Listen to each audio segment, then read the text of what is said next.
Shalom and welcome back to Middle East in less than 5 minutes. I'm Igal, your host. Today we're going to talk about something that's been on full display. Not in the Middle East, but right here, in the so-called enlightened West. It's about double standards, about selective outrage, and about how silence, when it's deliberate, becomes a political message. The tweets that tell the story. Let's start with 2 attacks, only 3 days apart.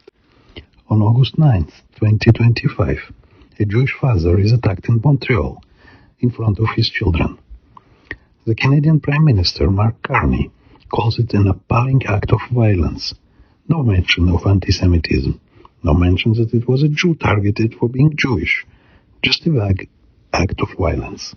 On August 12th, 2025, 3 days later, a young Muslim woman is assaulted in Ottawa. Suddenly, the same politician finds his vocabulary. He calls it islamophobia, reprehensive threats and slurs, labels everywhere, strong, specific language.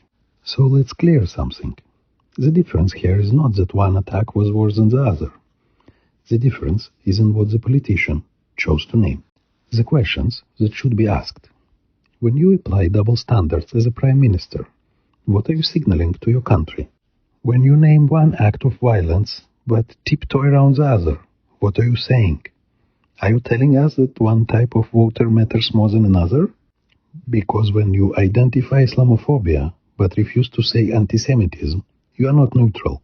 You are sending a message. Let's call it what it is. Mark, let's name it. Let's say it out loud. A Jew was attacked for being Jewish. That's antisemitism. Your refusal to say the word doesn't make it disappear. It makes you complicit.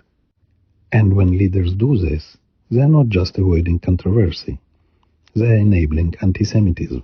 They are telling anti-Semites, don't worry, we won't call you what you are. Oh, and one more question.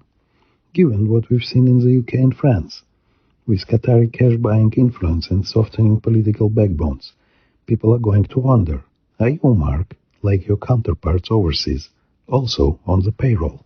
Thank you for listening to Middle East in less than 5 minutes. I'm Igal, your host. Until next time, Shalom.